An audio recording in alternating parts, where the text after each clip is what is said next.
Welcome to Story H, the channel where we delve deeply into the most striking and reflective stories of the Bible. Today, we will explore the bitter end of Pontius Pilate. After crucify of Jesus Christ, get ready for a detailed and comprehensive narrative about the tragic end of Pontius Pilate. History often remembers Pontius Pilate as the Roman governor of Judea. Pilate wielded considerable authority, yet he found himself grappling with a decision that would haunt his name for millennia. In the Gospels, Pilate is depicted as a man torn between political pragmatism and his conscience, a ruler who, despite recognizing Jesus' innocence, succumbed to the pressures of the crowd and sentenced him to death. But what happened to Pilate after the crucifixion? Did he live out his days in peace, or was he consumed by the weight of his action? His fate has been a subject of fascination and speculation for centuries, with historical records, Christian traditions, and folklore offering various and often contradictory accounts of his ultimate end.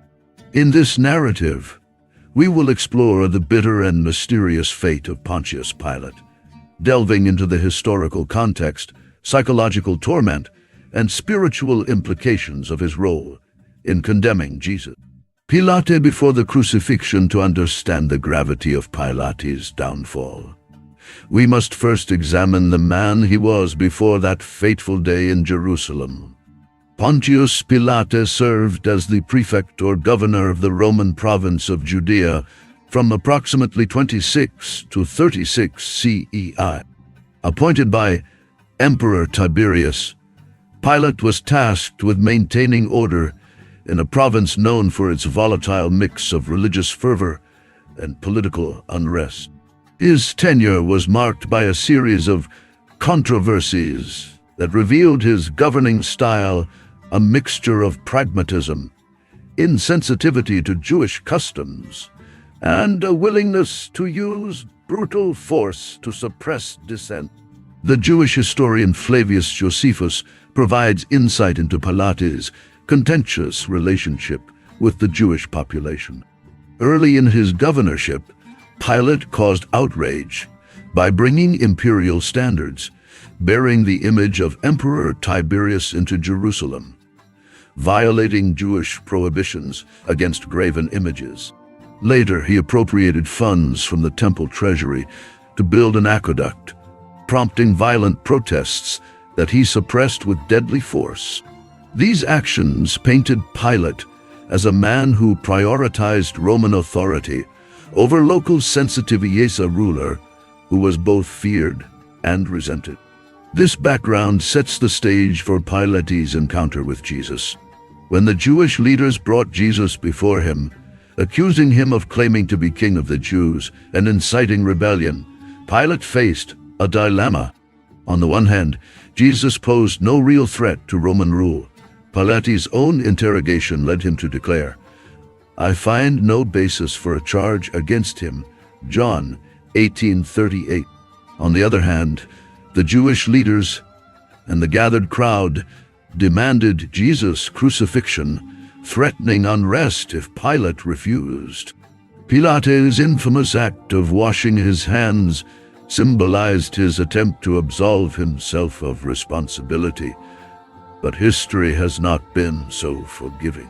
His decision to condemn Jesus would define his legacy and, perhaps, his fate. The aftermath of the crucifixion of Jesus, marked a turning point, not only in the history of Christianity, but also in the life of Pontius Pilate. The Gospels suggest that Pilate was uneasy about his decision. His wife, traditionally identified as Claudia Procula, is said to have warned him against condemning Jesus, having been troubled by a dream about him. Despite these warnings, Pilate prioritized political expediency over justice. After the crucifixion, Pilate continued to govern Judea for several more years. However, his time in power was marked by increasing unrest and controversy. Historical accounts suggest that his relationship with the Jewish population deteriorated further, culminating in an incident that would lead to his downfall. The primary historical accounts of Pilate's tenure come from Flavius Josephus and Philo of Alexandria, both of whom portray him as a harsh and insensitive ruler.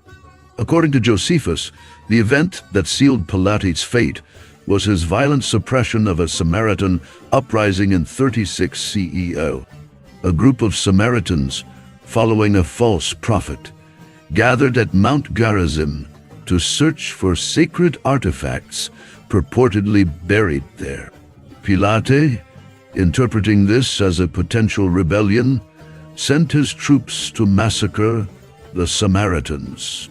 The survivors lodged a formal complaint with Vitellius, the Roman governor of Syria, who removed Pilate from office and ordered him to return to Rome to face Emperor Tiberius.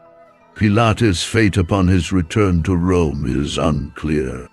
Some historians speculate that he fell into disfavor and was exiled, while others suggest that he managed to retire quietly. However, Christian tradition and folklore paint a much darker picture of his ultimate doom. Pilate's torment in Christian tradition.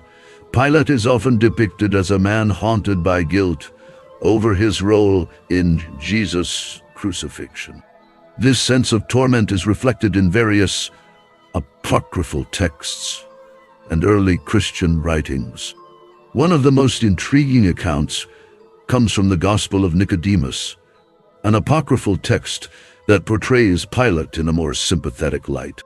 In this narrative, Pilate defends Jesus' innocence before the Roman authorities, even suggesting that he may have recognized Jesus' divine nature. According to some versions of the story, Pilate and his wife Claudia Procula eventually converted to Christianity, moved by the events surrounding the resurrection. In fact, the Ethiopian Orthodox Church venerates Pilate and Claudia as saints, celebrating their feast day on June 25th.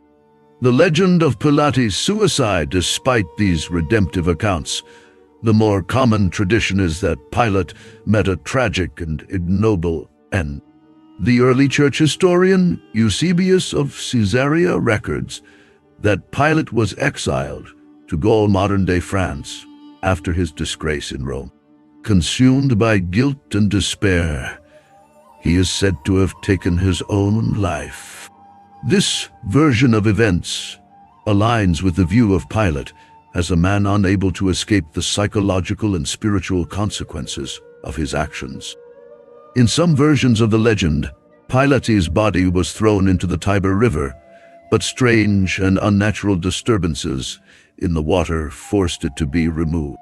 His body was then reportedly taken to other locations, only to bring calamity wherever it was buried.